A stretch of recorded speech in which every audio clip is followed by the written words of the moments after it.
The fluorescent lights above the courtroom suddenly felt too bright, like someone had dialed up the intensity just to watch me squirm.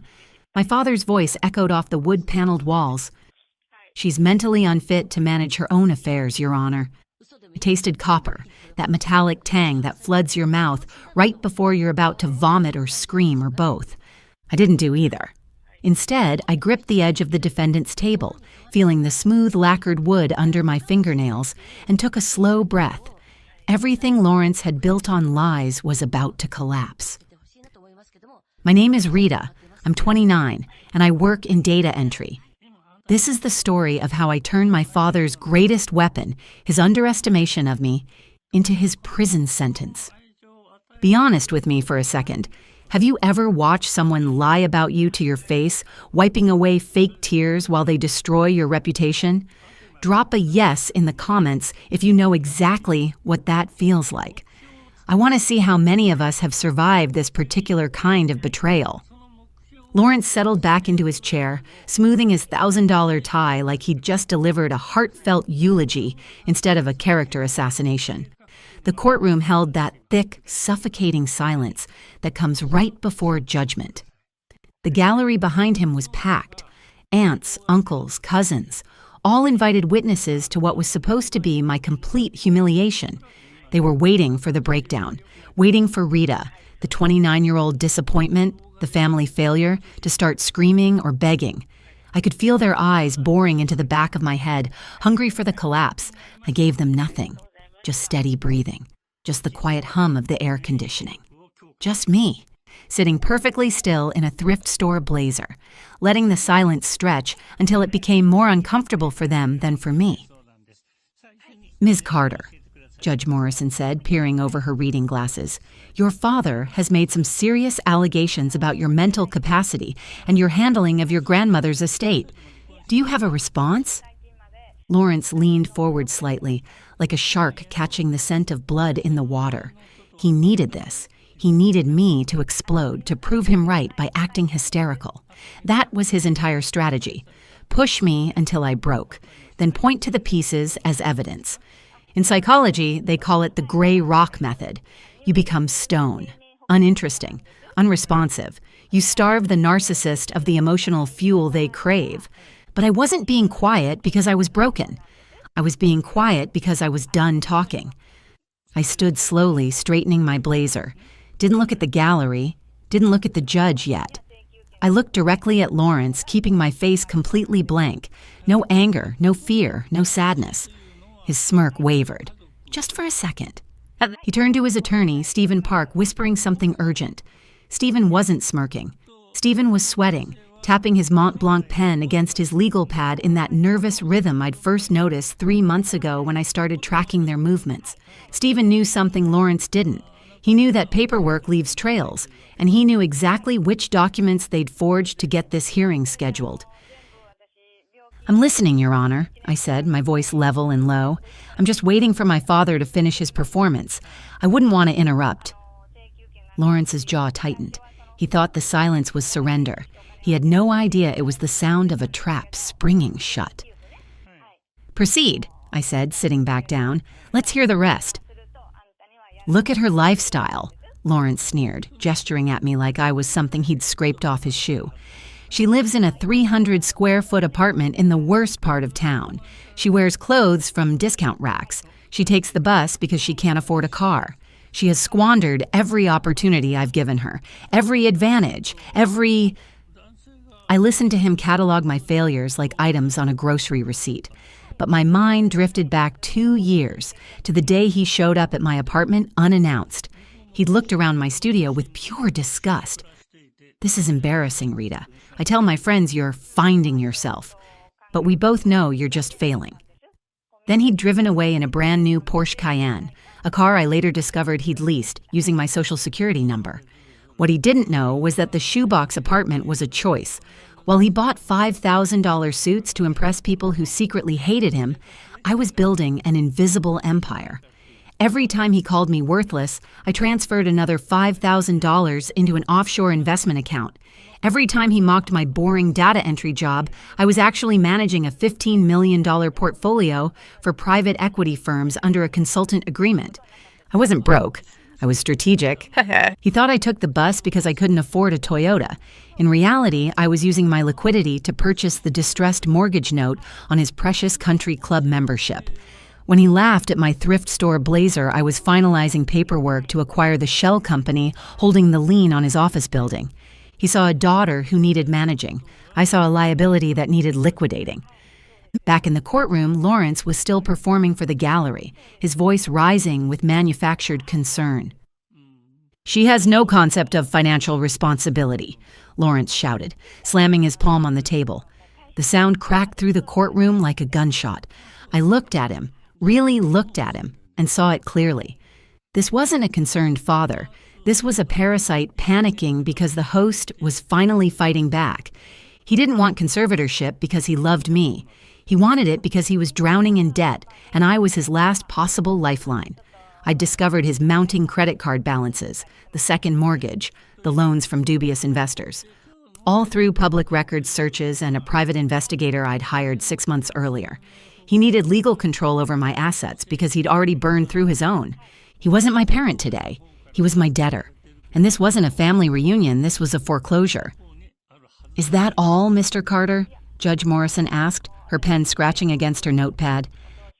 "No." Lawrence signaled to Stephen, and something dark and triumphant flashed in his eyes. "We have proof of her incompetence. Irrefutable proof." Stephen stood, his chair scraping against the floor like a warning shot. He didn't look at me as he walked to the bench, handing over a thick stack of financial records. "Your Honor," Stephen said, his voice trembling slightly, "we're submitting evidence regarding the mismanagement of the trust fund established by the late Mrs. Eleanor Carter, specifically the primary disbursement account." Lawrence couldn't wait for him to finish. "She lost it, Judge. She lost $750,000 and didn't even notice." A collective gasp rippled through the gallery. My aunts clutched their purses. My cousins exchanged horrified looks. To them, $750,000 was generational wealth. To Lawrence, it was the only thing standing between him and bankruptcy. "Explain," Judge Morrison said, flipping through the pages. "Look at the transfers," Lawrence said, abandoning all pretense of composure. "Over the last 24 months, massive sums wired out. 50,000 here, 80,000 there, all to shell companies, all untraceable. And she did nothing. No police reports, no fraud alerts, nothing." He turned to play to his audience in the gallery. "My daughter is so mentally checked out, so disconnected from reality, that she let a thief drain her inheritance dry.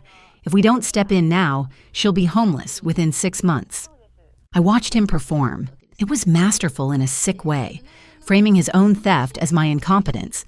He was banking on the assumption that no sane person would let that kind of money disappear without screaming. Therefore, I must be insane. Therefore, he must take control.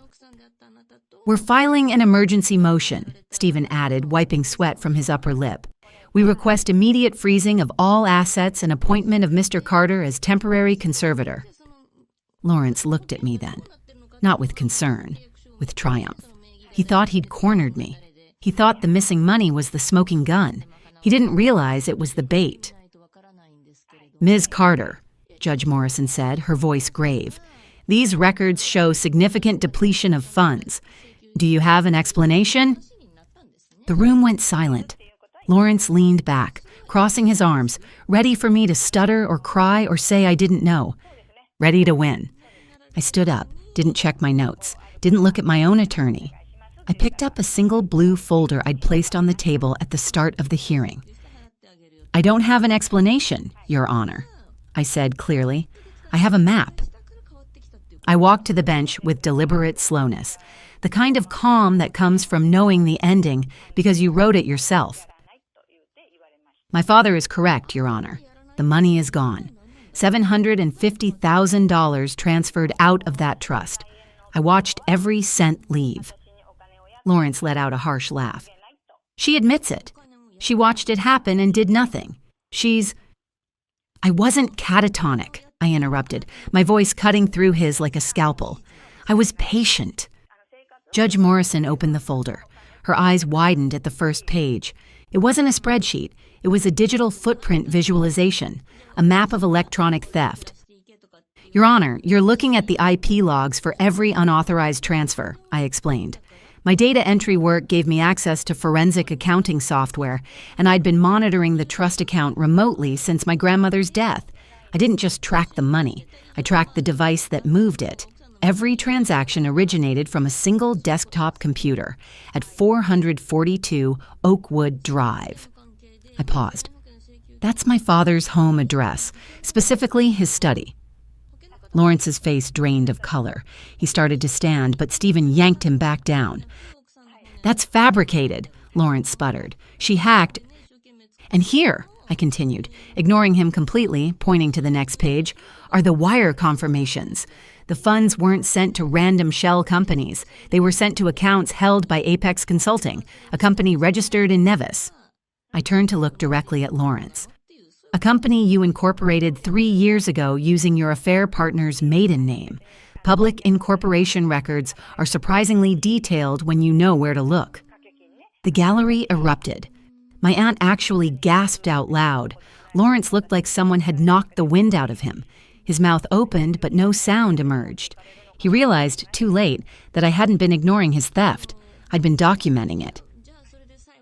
But why? Judge Morrison asked, raising her hand to silence the chaos. If you knew he was stealing, Miss Carter, why didn't you freeze the account? Why let him take nearly $1 million? This was the moment, the reason for everything. Because of the law, Your Honor, I said. If I'd stopped him at $50,000, it would have been a civil dispute, a family matter.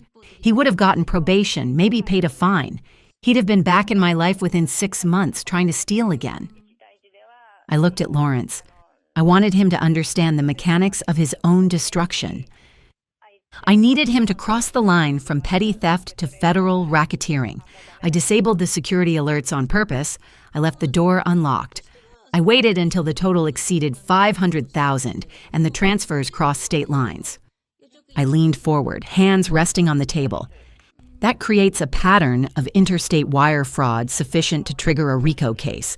The mandatory minimum sentence is 10 years in federal prison. No parole, no probation. Lawrence slumped in his chair.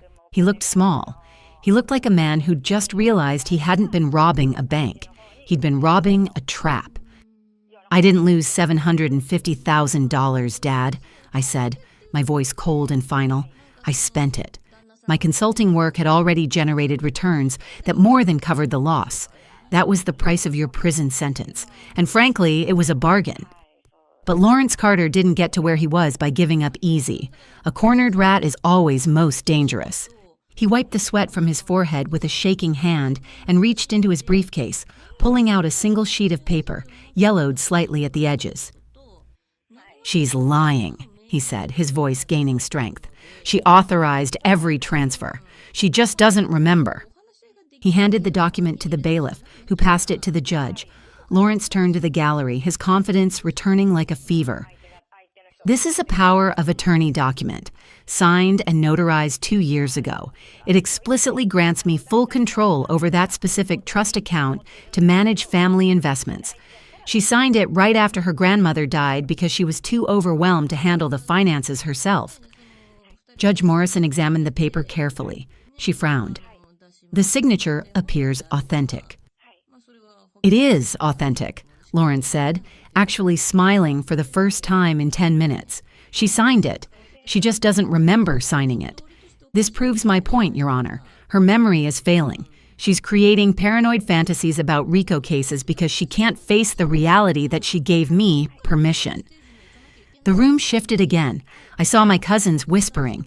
Maybe he's right. Maybe she is confused. Even Stephen sat up straighter, looking hopeful.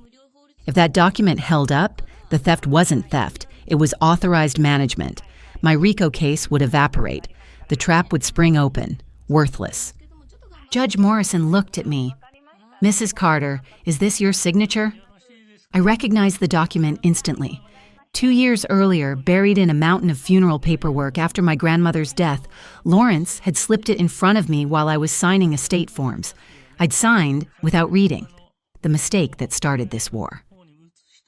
It looks like my signature, I said evenly. Lawrence pounced. See, she admits it. She's forgetful, dissociative. She needs a guardian. He thought he'd won. I let him enjoy it for exactly one breath. Then I opened my bag and pulled out a second folder. This one was thicker. That form gives you control of one account, I said calmly, but it doesn't give you a place to live. I handed the folder to the bailiff. Your Honor, 6 months ago, I quietly purchased the commercial building at 1847 Madison Avenue, the building that houses my father's law practice. He hasn't paid rent in 4 months. I filed eviction proceedings this morning. Lawrence's face went from pale to gray. I also purchased the note on his primary residence at 442 Oakwood Drive. The mortgage is 3 months delinquent. Foreclosure proceedings begin Monday. I turned to face him directly. I own your office, Dad. I own your home. I own your debt. You came here to take guardianship over me. You're leaving as my tenant. His hands were shaking. You can't? I can, and I have. I slid a single sheet of paper across the table. This is a withdrawal of your petition and a signed confession regarding the transfers. You have 30 days to vacate both properties. Sign it, and I won't pursue criminal charges beyond what's already in motion. And if I don't? His voice cracked. The locks change by noon. The federal case proceeds either way, but at least you'll have time to pack. He stared at the paper, then at me, then at Stephen, who gave him the smallest nod. Lawrence picked up the pen. His signature was barely legible, a shaky scrawl of defeat. You'll regret this, he whispered as he signed. You'll always owe me. No, I said quietly. I don't. The courtroom doors burst open. 2 U.S. Marshals entered, followed by an assistant U.S. attorney I recognized from the meetings I'd had over the past 6 months. Lawrence Carter? The lead marshal said. Lawrence turned, confused. What is this? You're under arrest for perjury, Your Honor, the AUSA said, addressing Judge Morrison. Mr. Carter made material false statements under oath today, which activated a sealed indictment we've been building for wire fraud and racketeering. I tipped them off 3 months ago. They'd been waiting for him to lie under oath. One more charge to stack on top of everything else. Lawrence looked at me as they cuffed him. Really looked at me, maybe for the first time in years. You planned all of this, he said. Not a question, a realization. You taught me to plan, I replied. You just forgot to teach me whose side I should be on. As they led him out, none of our relatives moved to help him. None of them called out in his defense. They just sat there, watching him leave the way you watch a stranger. Stephen Park, looking shell-shocked and pale, quietly gathered his documents and left through a side exit. I never saw him again. Last I heard, he'd relocated his practice to another state, probably hoping to escape the professional embarrassment of being associated with Lawrence's spectacular downfall. Outside the courthouse, the January air felt cleaner somehow, sharper. Lawrence was convicted 8 months later on 14 counts of wire fraud and 1 count of perjury. The judge sentenced him to 12 years in federal prison with no possibility of parole. Both properties, his office and his home, were vacated within the 30-day deadline. I sold the commercial building to a nonprofit organization and kept his house as a rental property. The irony wasn't lost on me. As for my extended family, the aunts and uncles and cousins who'd come to watch me humiliated, not one of them reached out after the trial, not to apologize, not to explain. They simply disappeared from my life as quietly as they'd enabled Lawrence's behavior for decades. I didn't chase them. Some bridges are better burned. I finalized the sale of Lawrence's house the next week, deleted his number from my phone, bought myself a car. Nothing fancy, just something reliable. And I walked away. Here's what I learned from all of this. Peace isn't something someone gives you. It's something you take. And sometimes the strongest move you can make is letting someone bury themselves while you hold the shovel. If someone in your life is trying to control you by making you look crazy, document everything. Stay calm, stay quiet, and remember, the person who loses their temper first usually loses everything else second. Before you go, here's a quick bonus for sticking around. If you love learning and growing like I do, you need to try audiobooks. I've got an exclusive deal with Audible. Your first month is completely free. That's access to over 500,000 titles, zero cost to you. All the details are waiting in the description. Don't miss this one.